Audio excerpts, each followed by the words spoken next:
இந்த வீடியோவில் நம்ம ரூஃப் லெவல் காலம் கான்கிரீட் எப்படி பண்ணுறதுங்க பார்க்க போகிறோம். இதில் ஃபர்ஸ்ட் ஸ்டெப் வந்து ரிங்ஸ் தாங்க. ரிங்ஸை வந்து நம்ம 135 டிகிரியில் வந்து ஹூக் பண்ணி வளைச்சிருக்கோங்க. செகண்ட் ஸ்டெப் வந்து ஒன்றும் இல்லைங்க, காலம் லேப்பிங். காலம் லேப்பிங் வந்து 50D, அதாவது காலமை லேப் பண்ணும்போது 50D வச்சு தாங்க நம்ம காலம் லேப் பண்ணணும். இந்த ஸ்டெப்பு வந்து காலம் ஷூ மார்க் பண்ணணுங்க. 4 சைட்ஸும் லைனில் வந்து லைன் டோர் யூஸ் பண்ணி காலம் ஷூவை வந்து மார்க் பண்ணணுங்க. காலம் ஷூ மார்க் பண்ணதுக்கப்புறமா காலம் ஷூக்கு கான்கிரீட் போட்டுக்கணுங்க. காலம் செட்டிங் வரைக்கும் வந்து நம்ம எல்லா காலத்துக்கும் கரெக்டாக பண்ணதுக்கப்புறமா தாங்க காலம் கான்கிரீட்டே போட ஸ்டார்ட் பண்ணணும். காலம் ஷூ எதுக்காக போடுறோம்னா, இந்த மாதிரி நம்ம ஷட்டரிங் பண்ணுறதுக்கு ஈஸியாக இருக்குங்க. அதுக்காக தான் நம்ம காலம் ஷூ வந்து மார்க் பண்ணுறோங்க.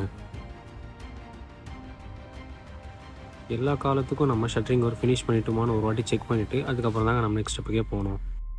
நம்ம இந்த பில்டிங்க்கு M20 கிரேட் கான்கிரீட் தாங்க யூஸ் பண்ண போகிறோம்.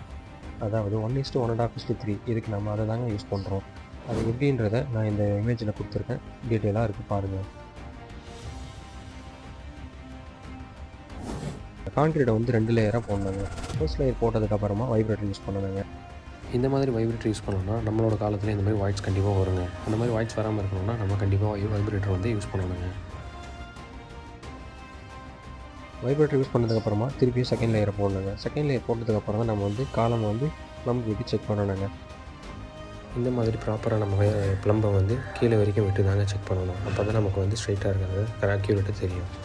2 சைட்ஸ்லேயும் ப்ளம்ப் விட்டு செக் பண்ணதுக்கப்புறமா காலமோட கவர் கரெக்டாக இருக்குதா இல்லையான்றதை நம்ம ஒரு வாட்டி திருப்பி செக் பண்ணிக்கலாங்க. காலம் கவர் வந்து 40 mm இருக்கணுங்க. எவ்வளோ கவர் கொடுக்கணுன்றது இந்த இமேஜில் இருக்குது, பார்த்து தெரிஞ்சுக்கோங்க.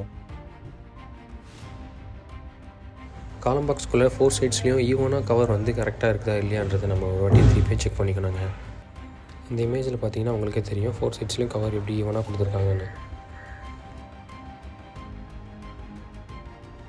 அதுக்கு நம்ம இந்த மாதிரி கவர் பாக்ஸை யூஸ் பண்ணால் வந்து கரெக்டாக நமக்கு கவர் வந்து கிடைக்குங்க.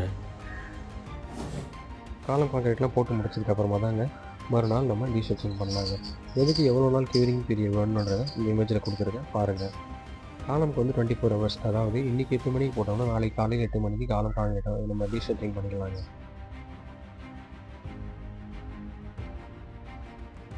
பிரிக்கும்போதே புள்ளி போட்டோம்னா கொஞ்சம் புள்ளி போடுறதுக்கு ஈஸியாக இருக்குங்க. இந்த மாதிரி நம்ம காலம் பிரிக்கும் போதே புள்ளி போடுறதுனால காலத்துக்கும் சிமெண்ட் மோட்டருக்கும் உள்ள ஃப்ரிக்ஷன் வந்து அதிகமாக இருக்குங்க. நம்மளோட ஃபைனல் அவுட்புட் வந்து இப்படி தாங்க இருக்கும். காலம் வந்து ஸ்மூத் அண்ட் ஃபினிஷிங்காக இருக்குங்க.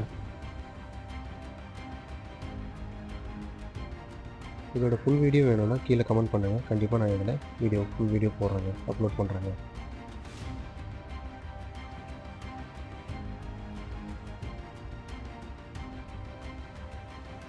மேலும் சிவில் பற்றிய தகவலுக்கு நம்ம சேனலை சப்ஸ்கிரைப் பண்ணுங்கள்.